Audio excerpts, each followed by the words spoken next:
So, when I got to mile 17 of the Marine Corps Marathon, I realized many things about myself I had previously not known. I realized I would probably be okay with killing someone in exchange for a Cliff Bar. But mainly, I also realized that I had gotten myself into a bit of trouble because I was completely overwhelmed and totally alone.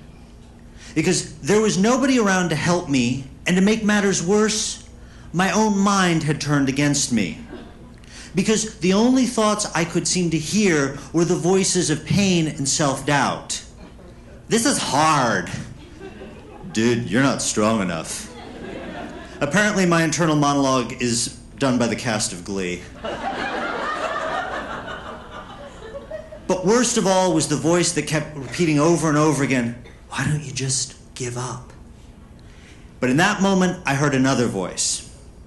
Now, before I go any further, I need to correct a common misconception. Looking at me, you may not realize this, but I'm not a professional athlete. Okay, that wasn't meant to be a laugh line.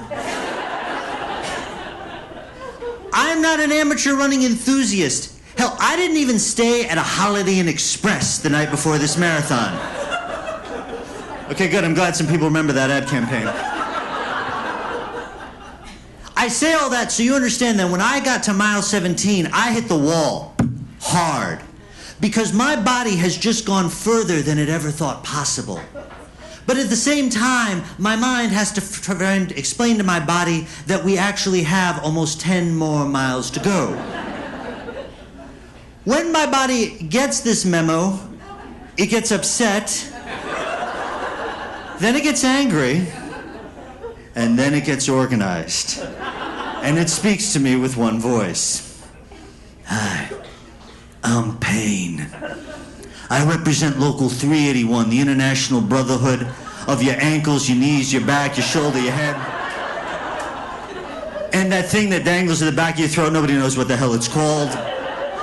But we all discussed this, and we're all in agreement that you gotta cut this shit out. Because if you don't stop, this is gonna get ugly. Capiche? Now, as I said, there is another voice in my head, and that is my pride. Now, at this particular moment, I smell worse than a landfill, and I just got passed by the team from the local nursing home. Pride does not have a lot to work with here, but it's gonna try. Hey, don't give up now. Imagine how you'll feel when you finish. Won't that be neat? Yay!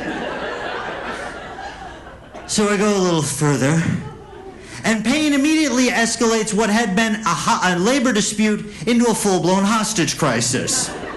All right, tough guy, you listen. You stop right now, or I'll blow this kneecap. Click, I'll do it. And just as I'm about to give in to Pain and stop, I learn an important lesson. Do not make pride angry. Because in an instant, that voice that had just a moment ago sounded like an obnoxious Richard Simmons. Okay, I know that's redundant.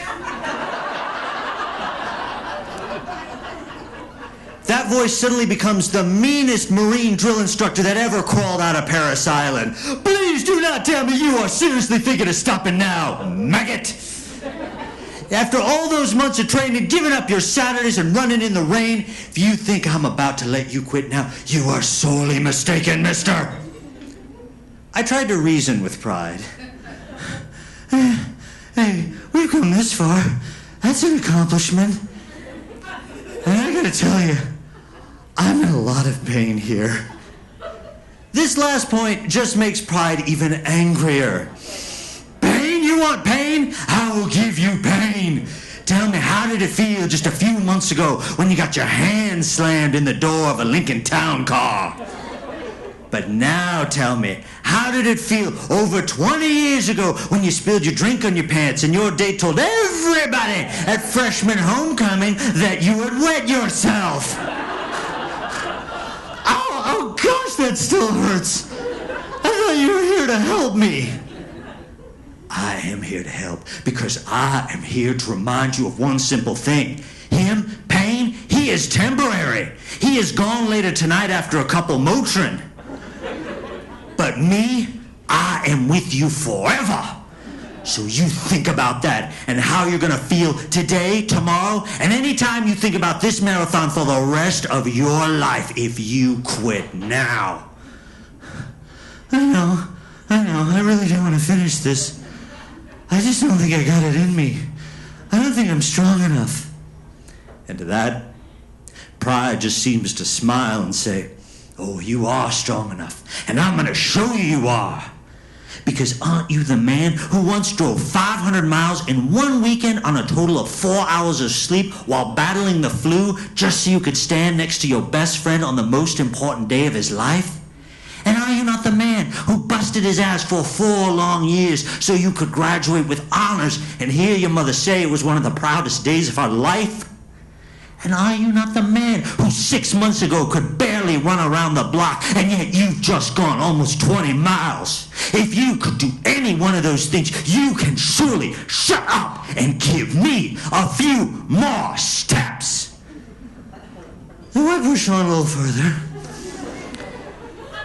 Thinking maybe pride's right. Maybe I can do this. Until just like that little engine, I realized no. I know I can do this. Not only that, I know I am going across that finish line if I've got to do it with 2 broken legs and a hangnail.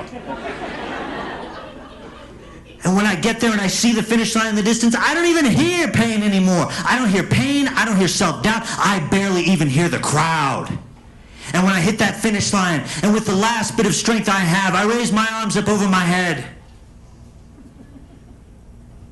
And I hear only one thing. And that's pride.